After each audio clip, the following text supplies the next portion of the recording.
لو لسه محتارة تعملي غدا ايه، مفيش احلى من القرنبيط المقلي على الغدا. طعمه تحفة وريحته كانت جبارة وسخن وكمان مقرمش. حطي لايك للفيديو واعملي شير عشان غيرك يستفاد. نبدأ ونسمي الكرنبيط المقلي من احلى الحاجات اللي ممكن تعمليها في الجو الشتوي الساقع ده. واهم حاجة بقى وهي مقلية كده وسخنة بتبقى طعمها خطير. هاتي بقى الكرنبيطة بتاعتك وابدأي قطعيها بالشكل اللي يريحك او بالحجم اللي يريحك. انا بحب شكل حتة القرنبيط كده، ما تكونش كبيرة قوي ولا صغيرة قوي، خليك في الوسط، خير الامور الوسط.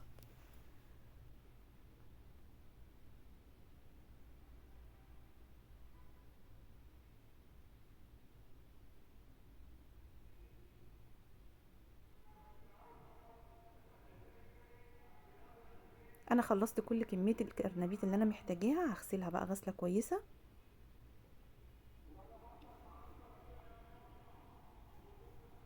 عندي بقى حله على النار، هحط فيها كميه ميه مناسبه لكميه الكرنبيط بتاعي، وهنزل عليها بنص معلقه ملح ونص معلقه كمون.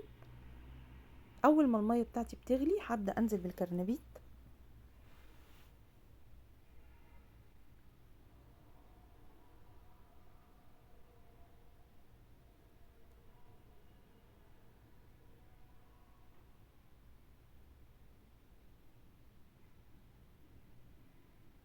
انا هسيبه على النار بس 10 دقايق مش اكتر، عشان انا مش عايزاه يتهري، انا عايزاه يستوي بس ما يكونش مهري.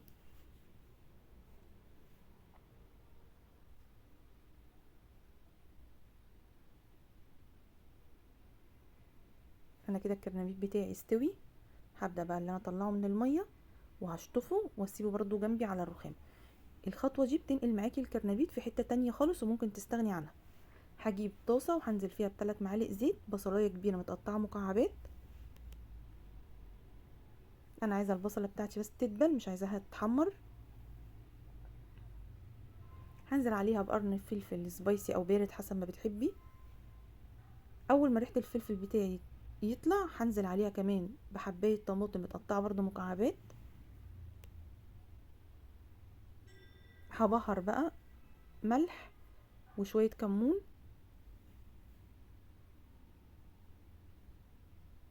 هسيبهم على النار من 5 دقايق ل10 دقايق.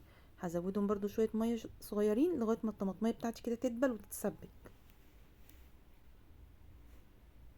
هجيب بقى بولة تانية وهنزل فيها. هنزل بقى في البولة بتاعتي ب3 بيضات.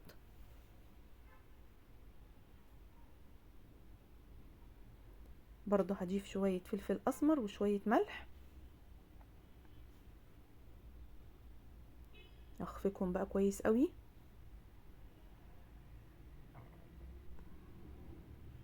الخلطة بتاعتنا دي ملهاش مقادير، الخلطة دي بتعمليها حسب حجم الكرنبيطة بتاعتك.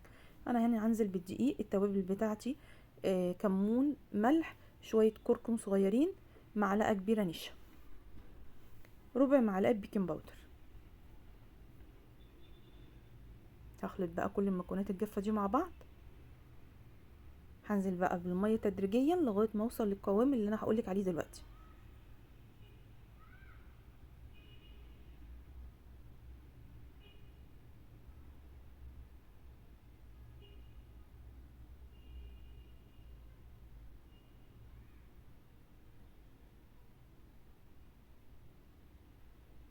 بصي ده القوام اللي انا عايزاه، ولا هي تقيله قوي ولا خفيفه قوي.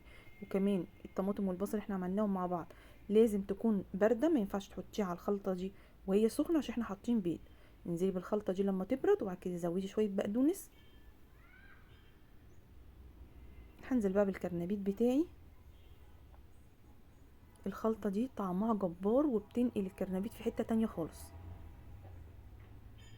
علشان نقلي الكرنبيط لازم يكون الزيت معايا غزير وسخن.